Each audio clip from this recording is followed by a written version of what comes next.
ada dosa yang terkait dengan aktivitas pekerjaan yang sedang kita lakukan. Kenal Nabi Yunus? Bagus. Nabi Yunus itu kan berdakwah, bekerja, beraktivitas. Cuma sayang dalam pekerjaan itu tantangannya begitu tinggi. Nah, Nabi Yunus salah satu tipikal yang dicontohkan oleh Allah. Sedang beraktivitas, bekerja, dapat tantangan tidak biasa. Ingat ini ya, kalau tantangannya begitu tinggi, maka lawannya sepadan. Di balik itu Allah ingin menganugerahkan anugerah yang tidak biasa. Karena ujian berat tidak akan diberikan pada orang kecil. Karena itu ingat baik-baik, dalam konteks ini Al-Quran mengatakan hanya orang-orang besar yang bisa melewati itu. Kadang-kadang di situ akan kelihatan orang yang cuma malas numpang kerja saja akan terlihat. Orang yang butuh tantangan dia akan dihadapkan pada kesuksesan. Secara singkat, dakwah diusir masuk ke kapal sampai dilemparkan ke lautan. Ya, jadi dakwahnya diisengi, diusili sampai yang terakhir puncaknya dilempar ke lautan, masuk dalam perut ikan paus. Saya mau tanya sebentar, kalau masuk perut ikan paus kira-kira pengap atau tidak? Sudah pernah masuk? Pengap, gelap, sulit kan? Baik ya? Nah, gambarannya nonton film Pinocchio kelihatan kan? Nah, sekarang lihat baik-baik. Ketika Nabi Yunus alaihissalam ada dalam perut ikan paus itu, sempat terlintas dengan sifat kemanusiaannya. Kapan saya bisa keluar dari persoalan ini? Kapan Allah tolong saya? Itu fitrah kemanusiaannya. Tapi fitrah kenabiannya, karena beliau maksum, diluruskan oleh Allah. Jangan mengeluh. Ini jalan menuju kesuksesan. Bagian dari kebaikan yang mungkin kamu akan dapatkan.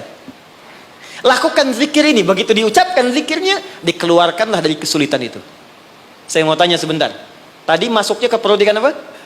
Ikan paus. Tapi ketika dikeluarkan, bahasa Qurannya bukan saya keluarkan dari perut ikan paus, tapi Allah katakan dengan kalimat yang sangat indah.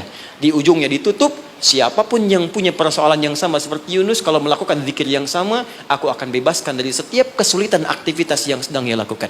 Buka Quran surah ke-21 ayat 87 sampai 88. وَذَنُّونِ إِذْ ذَهَبَ مُغَاضِبًا فَظَنَّ أَن لَّن نَّقْدِرَ عَلَيْهِ فَنَادَى فِي الظُّلُمَاتِ أَن لَّا إِلَٰهَ إِلَّا أَنتَ سُبْحَانَكَ إِنِّي كُنتُ مِنَ الظَّالِمِينَ فَاسْتَجَبْنَا لَهُ فَنَجَّيْنَاهُ مِنَ الْغَمِّ.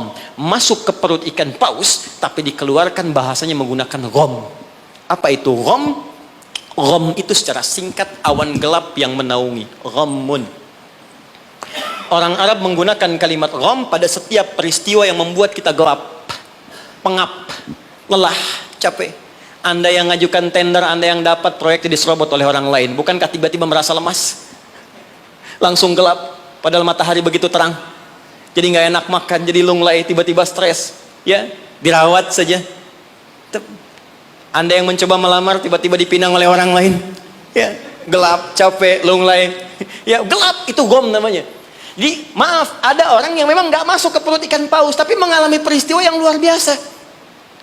Tantangan besar, jahilin orang, oh, kok mesti saya? Tiba-tiba keluar di lisan, ya Allah kenapa saya?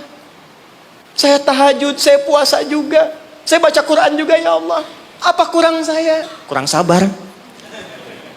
Ya, ternyata kadang-kadang terucap teman-teman sedang kerja, ya bebannya begitu tinggi, udah gali-gali, udah tahajud, minyaknya nggak dapet.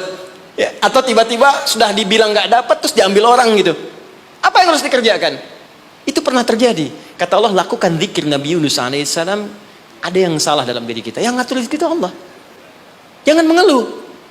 Ya, 2 kali lipat motivasi munculkan lagi, petakan lagi, tambah lagi pengetahuannya, kerja lebih maksimal lagi, maka pembukanya dibuka dengan kalimat zikir. Ini yang membebaskan kita dari kesulitan. Jadi kalau Anda sedang praktek, kerja dimanapun, offshore kah itu atau di darat kah, atau ada kesulitan di kantor, bacakan zikir ini. Ini bagian dari hal yang ketika kita bacakan bisa menghilangkan kesulitan yang kita sedang rasakan. Rabbana, masih ingat?